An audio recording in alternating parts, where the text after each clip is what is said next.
Objection typique. Bonjour, je suis athée. Je peux te poser une question? Comment est-ce que tu sais que Dieu existe? Ma réponse. Je le sais de la même manière que toi, tu le sais. Réponse typique. Quoi? Qu'est-ce que tu racontes? Moi, je ne le sais pas. Ma réponse. Si, tu le sais. La Bible dit que tu sais que Dieu existe, mais que tu étouffes ce savoir que Dieu t'a donné. C'est de l'auto-tromperie. Réponse typique. Ah bah si la Bible dit que je sais que Dieu existe, ça doit être vrai alors. N'importe quoi. Je peux t'assurer que je ne sais pas que Dieu existe. Ma réponse. Si tu le sais.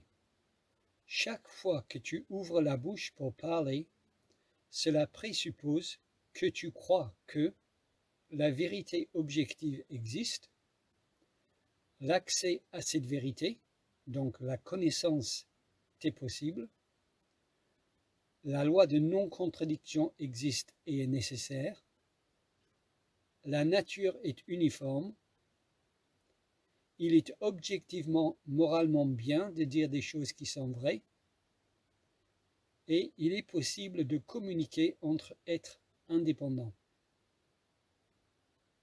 Or, chacune de ces réalités est fondée sur une compréhension biblique du monde, et l'ensemble de ces réalités vient exclusivement de la Bible. Je veux dire par là qu'en présupposant toutes ces réalités pour pouvoir me parler en ce moment, tu confirmes la vérité de la Bible. Ainsi, tu confirmes que tu sais que le Dieu chrétien existe. Réponse typique. Oui, c'est ça. Quelle démonstration! Tu sais qu'il y a plus de 4000 dieux dans le monde auxquels les gens croient ou ont cru. Je peux donc argumenter exactement la même chose que toi, mais pour leur existence. Chaque fois que tu ouvres la bouche pour parler, cela présuppose que tu crois que la vérité objective existe, la loi de non-contradiction existe et est nécessaire, la nature est uniforme, etc. Or, chacune de ces réalités est fondée sur l'existence du petit lutin vert. Je veux dire par là qu'en présupposant toutes ces réalités pour pouvoir me parler en ce moment, tu confirmes la vérité de l'existence du petit lutin vert. Ainsi, tu confirmes que tu sais que le petit lutin vert existe. Ma réponse. Selon toi, le fait qu'il y a des milliers de faux dieux, ça prouve que le vrai Dieu chrétien ne peut pas exister. Argumenter comme cela est aussi illogique que d'argumenter que puisqu'il y a des milliers de faux billets d'euros, les vrais billets ne peuvent pas exister. Au contraire, le chrétien sait que les faux billets d'euros existent uniquement parce que les vrais existent. Mais l'athée raisonne dans le sens contraire. Puisqu'il y a des faux, les vrais ne peuvent pas exister. Puisqu'il y a des milliers de faux dieux, un vrai Dieu ne peut pas exister. Non, c'est plutôt parce qu'il y a des milliers de faux dieux que cela montre que le vrai Dieu existe. Réponse typique. Je suis d'accord avec toi. Et ce vrai Dieu est le petit lutin vert. Et tu sais que le petit lutin vert existe de la même manière que moi je sais qu'il existe. Ma réponse. Parce que tu sais que le lutin vert existe. Réponse typique. Oui, de la même manière que toi tu le sais. Tu vois, moi aussi je peux jouer à ce jeu-là. Ma réponse. Mais ce n'est pas un jeu. Dans ce cas, si tu sais que le lutin vert existe, tu n'es plus athée. Tu viens, selon ton propre aveu, d'abandonner l'athéisme. Tu viens de réfuter l'athéisme dans ta tête tout seul. Bravo. Dans ce cas, j'ai gagné ce débat, car à l'origine, cet échange était entre un athée, toi, et un chrétien, moi. Mais puisque tu crois en Dieu maintenant, que tu prétends est le lutin vert, alors tu n'es plus athée. Et puisque l'athée vient de renoncer de son plein gré à son athéisme, je peux déclarer le chrétien vainqueur de cet échange, pour la simple raison qu'il n'y a plus d'athée en face. Réponse typique. Très drôle. Je ne pense pas que tu aies cru un seul instant que moi je croyais au lutin vert. Par contre, ce raisonnement sur le lutin vert est le même que le tien. Pourquoi est-ce que tu rejettes mon argumentation sur le lutin vert, mais acceptes une argumentation équivalente sur Dieu? C'est incohérent. Tu es incohérent. Ce n'est pas compliqué. Avec ton argumentation, tu tentes de convaincre les athées comme moi que Dieu existe. Moi de même, avec mon argumentation, je veux convaincre ceux qui ne croient pas au petit lutin vert, dont toi particulièrement, qu'il existe. Si tu n'y crois pas, c'est que mon argumentation ne t'a pas convaincu. Alors voici ma question. Pourquoi refuses-tu de croire au petit lutin vert? Où est l'erreur dans mon argumentation? Ma réponse. L'erreur est que la conclusion de ton argumentation est fausse. Je rejette ton argumentation pour la même raison que toi tu la rejettes, parce que sa conclusion est fausse. Le petit lutin vert n'existe pas. Réponse typique. Oui, mais la conclusion de ton argumentation aussi est fausse. Dieu n'existe pas. Ma réponse. C'est ce que nous essayons de prouver. Tu ne peux pas juste l'affirmer, tu dois le prouver. Et c'est ce que tu essaies de faire avec ton argumentation sur le lutin. Réponse typique. Dans ce cas, tu ne peux pas non plus juste affirmer que le petit lutin vert n'existe pas. Tu dois aussi le prouver. Ma réponse. Parce que tu y crois au lutin vert, il faut que tu te décides. Si tu y crois, encore une fois, tu as abandonné l'athéisme. Tu as réfuté l'athéisme dans ta tête. Encore bravo. Non, tu n'y crois pas et moi non plus. Donc, je n'ai rien à prouver, car nous savons tous les deux que ta conclusion est fausse. Le petit lutin vert n'existe pas. Je ne vais quand même pas essayer de réfuter une argumentation que tu considères comme fausse. Une fois que j'ai réfuté le petit lutin, faudrait-il que je réfute aussi le monstre en spaghetti? Et ensuite Zeus? Quel intérêt, puisque toi-même n'y crois pas? Réponse typique. Non mais tu ne comprends décidément pas ma démarche. Je vais le réexpliquer. Tu rejettes le lutin pour les mêmes raisons que moi je rejette ton Dieu. Je rejette ton argumentation parce qu'elle ne me paraît pas crédible. Et toi, tu rejettes mon argumentation parce qu'elle ne te paraît pas crédible. Comment me reprocher de rejeter ton argumentation pour Dieu quand toi, tu rejettes mon argumentation sur le lutin pour exactement les mêmes raisons? C'est clairement hypocrite de ta part. Ma réponse. Pas du tout. Dans un premier temps, je rejette l'argumentation sur le lutin d'un revers de la main parce que je sais que tu viens de l'inventer. C'est assez facile comme décision, n'est-ce pas? Mais de manière plus fondamentale, je rejette tous les autres dieux, à part le Dieu chrétien, parce que la Bible enseigne le monothéisme. Je ne suis pas obligé d'analyser toutes les preuves de toutes les autres argumentations pour les autres dieux, car la Bible, mon autorité finale, enseigne le monothéisme. Je les rejette donc tous a priori, ce qui signifie que je ne rejette pas le lutin, pour les mêmes raisons que toi tu dis l'avoir rejeté donc.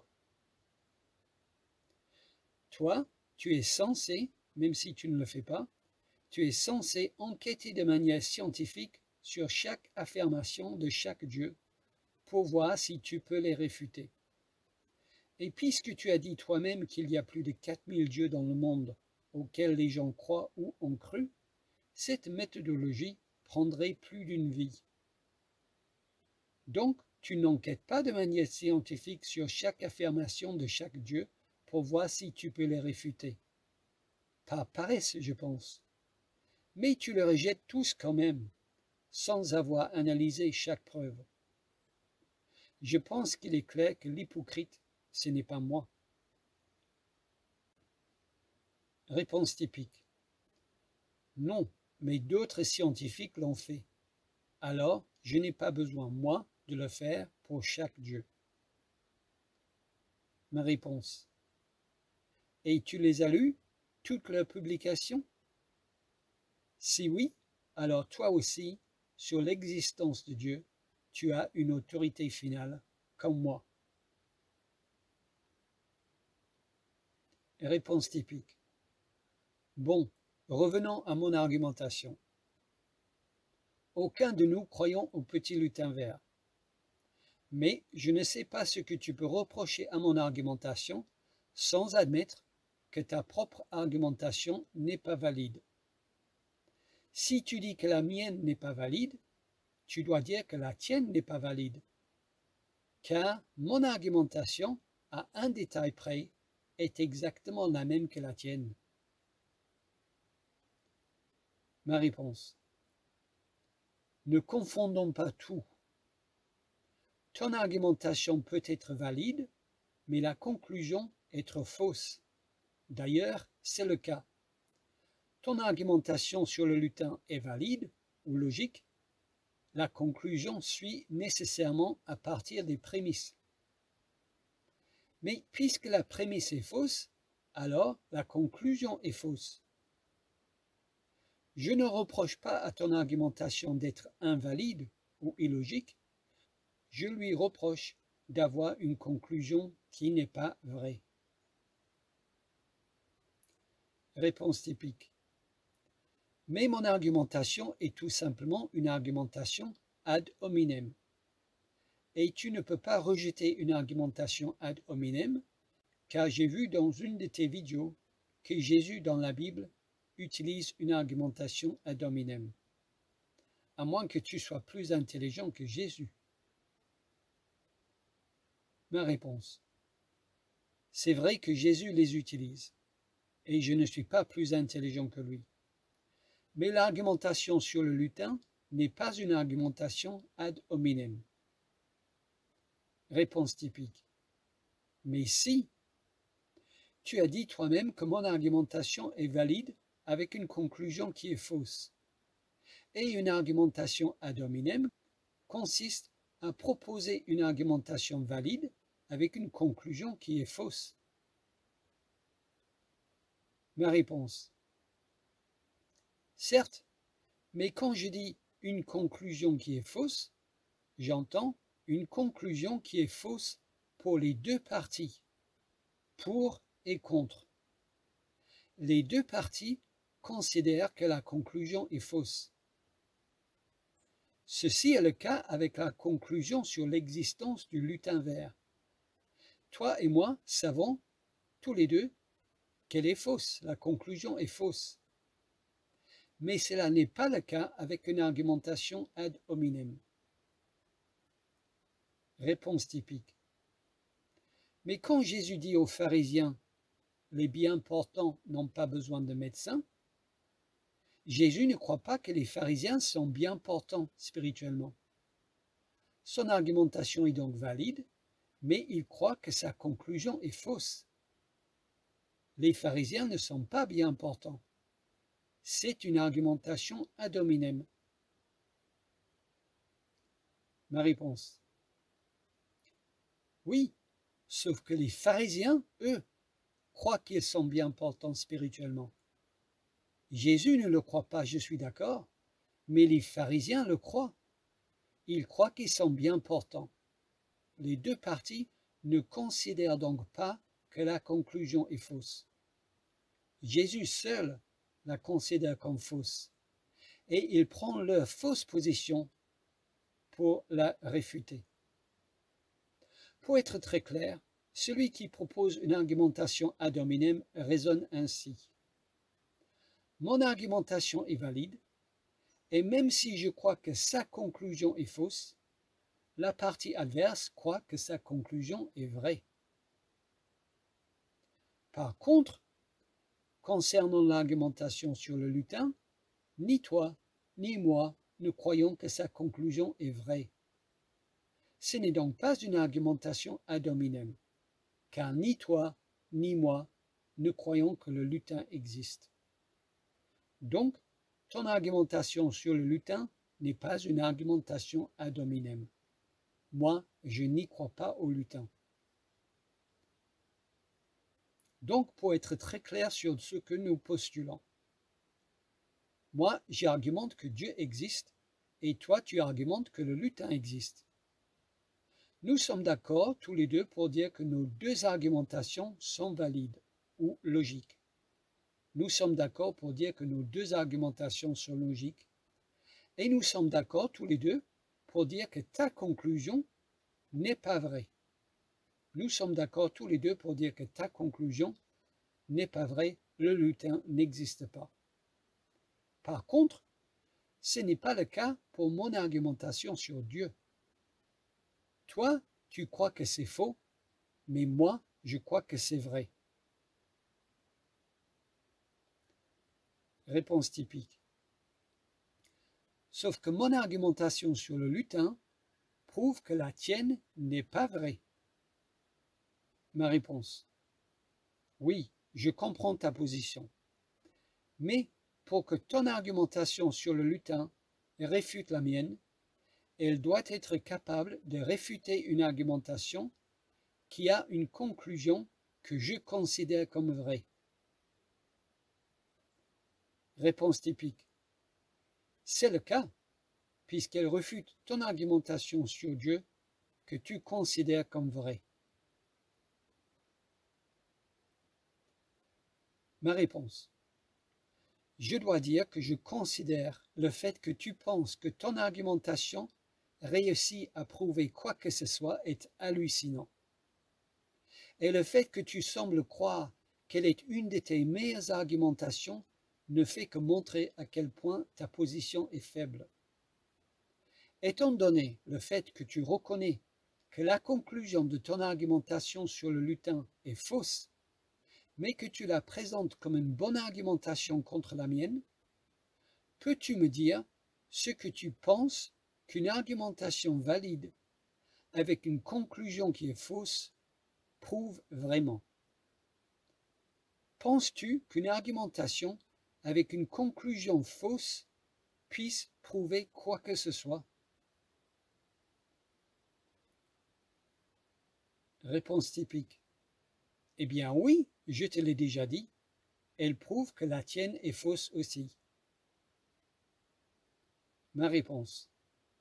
Mais non, une argumentation avec une conclusion qui est fausse ne prouve rien du tout et ne réfute rien du tout. Elle est complètement inutile. Par exemple, voici une argumentation valide avec une conclusion qui est fausse. Prémisse 1. Tous les chiens ont 8 pattes. Prémisse 2. Bouboule est un chien. Conclusion. Bouboule a 8 pattes. Cette argumentation est valide, mais sa conclusion est fausse car sa première prémisse est fausse. Cette argumentation est comme la tienne sur le lutin. Elle est valide, mais avec une conclusion qui est fausse. Alors, que peut-elle réfuter? Que peut-elle réfuter cette argumentation-là? Rien. Elle ne prouve rien et elle ne réfute rien. Elle est complètement inutile. Tout comme ton argumentation sur le lutin, elle est complètement inutile. Réponse typique. Je vais t'apprendre quelque chose. Je suis convaincu par mon argumentation. Et puisque je peux créer une argumentation équivalente à la tienne, tu n'es pas cohérent si tu rejettes mon argumentation et acceptes la tienne. Ma réponse. Si, je suis tout à fait cohérent. Il est tout à fait cohérent de rejeter une argumentation qui produit une conclusion qui est fausse et d'accepter une argumentation qui produit une conclusion qui est vraie. Et nous sommes tous les deux d'accord, je te rappelle, pour dire que ton argumentation produit une conclusion qui est fausse. Il est tout à fait cohérent de rejeter une argumentation qui produit une conclusion qui est fausse. Mais puisque tu tiens tellement à ton argumentation sur le lutin, analysons-la ensemble pour lui donner une fois pour toutes le coup de grâce. Plutôt que de regarder ton argumentation sur le lutin, je veux ici regarder le raisonnement qui t'a conduit à la proposer comme une bonne contre-argumentation à la mienne. Je veux analyser ta présupposition qui t'a poussé à proposer cette contre-argumentation à la mienne. Avant de présenter ton argumentation sur le lutin, et pour estimer qu'elle était une bonne contre-argumentation, tu as dû raisonner en amont quelque chose comme ceci. Puisqu'une contre-argumentation valide avec une conclusion qui est fausse, le lutin, peut être formulée contre une argumentation valide avec une conclusion qui est considérée comme vraie, Dieu, alors la contre-argumentation valide et fausse prouve que l'argumentation valide et considérée comme vraie n'est pas vraie. Voilà ce que tu as dû raisonner en amont avant de proposer ton argumentation sur le lutin. Je vais le redire. Puisqu'une contre-argumentation valide avec une conclusion qui est fausse, c'est l'argumentation sur le lutin, peut être formulée contre une argumentation valide avec une conclusion qui est considérée comme vraie, c'est l'argumentation sur Dieu, puisqu'elle peut être formulée, alors la contre-argumentation valide et fausse, le lutin, prouve que l'argumentation valide et considérée comme vraie, sur Dieu, n'est pas vraie. Cela donne ceci. Prémisse 1. Le chrétien peut formuler une argumentation valide avec une conclusion qu'il considère comme vraie sur Dieu. Prémisse 2. L'athée peut formuler une contre-argumentation valide avec une conclusion qui est fausse sur n'importe quel faux Dieu. Conclusion. La contre-argumentation valide avec une conclusion qui est fausse de l'athée prouve que l'argumentation valide avec une conclusion considérée comme vraie du chrétien n'est pas vraie. Voilà en gros le raisonnement au préalable qui t'a conduit à proposer l'argumentation sur le lutin comme une bonne contre-argumentation à la mienne. Or, la première chose à noter est que ce raisonnement n'est pas valide. La conclusion ne suit absolument pas à partir des prémices. C'est même un raisonnement risible. Donc, pour pouvoir présenter ton argumentation sur le lutin, Et pour estimer qu'elle était une bonne contre-argumentation à la mienne, tu as dû déjà adopter en amont un raisonnement qui est illogique. Bref, la présupposition qui t'a conduit à proposer ton argumentation sur le lutin comme une bonne contre-argumentation à la mienne repose sur un raisonnement qui est illogique.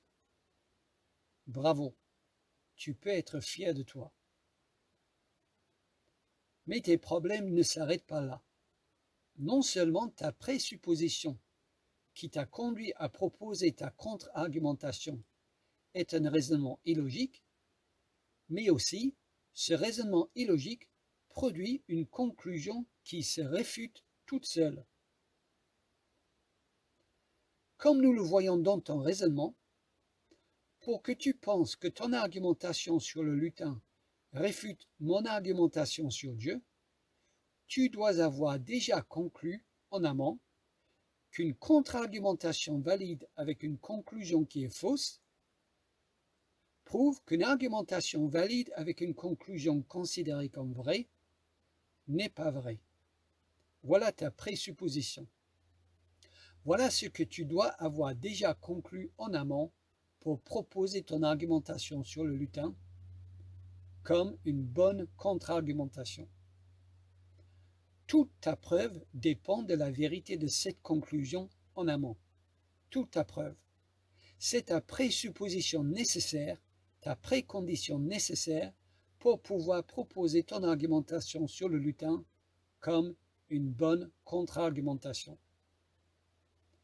Et je sais que tu l'as déjà conclu en amont parce que tu as proposé ton argumentation contre la mienne comme étant une bonne contre-argumentation. Si tu n'avais pas déjà conclu qu'une contre-argumentation valide avec une conclusion qui est fausse prouve qu'une argumentation valide avec une conclusion dite vraie n'est pas vraie, alors tu n'aurais pas proposé ton argumentation sur le lutin.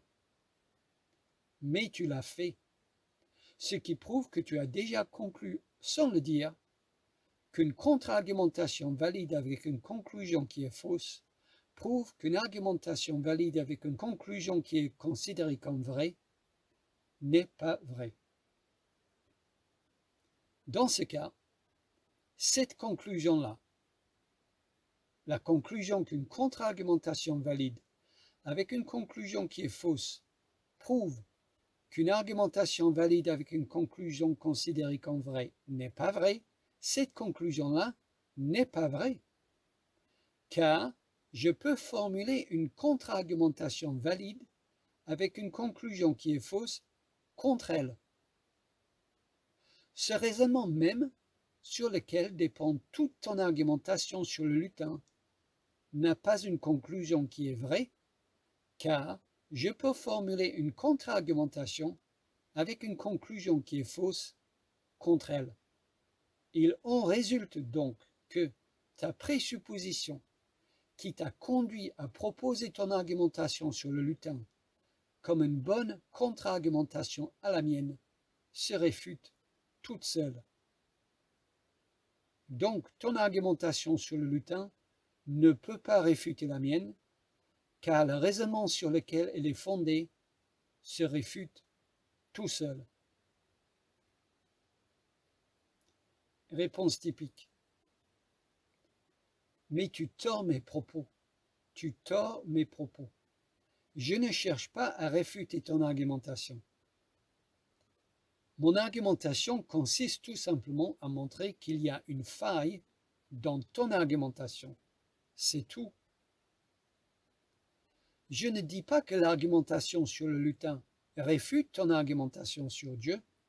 Je dis qu'elle ne prouve rien. Tu argumentes pour Dieu. Moi, je prends ton argumentation, mais j'argumente pour le lutin. Je dis simplement que si la tienne prouve que Dieu existe, alors la mienne prouve que le petit lutin existe. Donc, mon argumentation sur le lutin démontre que la tienne ne prouve rien du tout. Bref, puisque je peux formuler une contre-argumentation à la tienne très facilement, cela prouve que ton argumentation pour Dieu ne prouve rien du tout.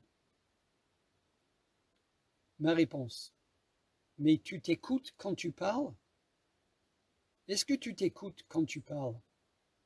Dans ce cas, si tu as raison, ton argumentation ne prouve rien du tout, car je peux formuler une contre-argumentation à la tienne très facilement. Et selon toi, ça prouve que ton argumentation ne prouve rien du tout. Donc, tu n'as pas prouvé que ton argumentation sur le lutin réfute la mienne, et tu n'as pas non plus prouvé que ton argumentation sur le lutin prouve que mon argumentation sur Dieu ne prouve rien du tout. Soyons très clairs. Quand tu proposes ton argumentation sur le lutin contre mon argumentation sur Dieu, cela signifie que tu as déjà conclu en amont, tu as déjà présupposé ceci, qu'une contre-argumentation valide avec une conclusion qui est fausse prouve qu'une argumentation valide avec une conclusion dite vraie ne prouve rien du tout. Je sais que tu as déjà conclu cela en amont, car tu as proposé ton argumentation contre la mienne comme étant une bonne contre-argumentation. Si tu n'avais pas déjà conclu qu'une contre-argumentation valide avec une conclusion qui est fausse prouve qu'une argumentation valide avec une conclusion dite vraie ne prouve rien du tout, tu n'aurais pas proposé ton argumentation sur le lutin. Mais tu l'as fait, ce qui prouve que ta présupposition nécessaire pour proposer l'argumentation sur le lutin comme une bonne contre-argumentation à la mienne est la suivante. Je sais que je me répète, mais je veux que ça soit clair. Une contre-argumentation valide avec une conclusion qui est fausse prouve qu'une argumentation valide avec une conclusion dite vraie ne prouve rien du tout. Voilà en gros le raisonnement qui t'a conduit à proposer ta contre-argumentation. Voilà ce que tu as conclu en amont. Voilà ce que tu as présupposé pour pouvoir argumenter pour le lutin et pour estimer que cette argumentation-là était une bonne contre-argumentation à mon Dieu. Voilà ta conclusion.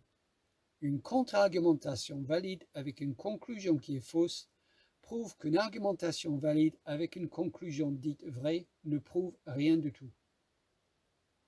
Sauf que tu crois que cette conclusion-là est vraie. Tu crois que tu viens de proposer une conclusion qui est vraie. Tu crois que ton argumentation sur le lutin repose sur un raisonnement qui a une conclusion qui est vraie. Donc, tout ce que je dois faire, selon ta logique, est de formuler une contre-argumentation valide avec une conclusion qui est fausse pour réfuter ton argumentation que tu considères comme vraie. Et oui, l'argumentation sur le lutin est une argumentation qui s'auto-réfute. Elle se réfute toute seule. Elle contient dans son propre raisonnement la semence de sa propre destruction. Amis chrétiens, je sais que cette vidéo était très longue et très répétitive. Mais ce type d'argument est un raisonnement que les athées proposent de plus en plus souvent. Donc, la prochaine fois qu'un athée qui se croit intelligent te parle de Thor, ou de Zeus, ou du monstre en spaghetti volant, ou du lutin vert, ou de la licorne rose, ou de la fée magie au ciel, ou d'Allah, pour prouver que le Dieu de la Bible est aussi un mythe, apprends-lui que son raisonnement se réfute tout seul. Et s'il ne comprend pas, envoie-le vers cette vidéo.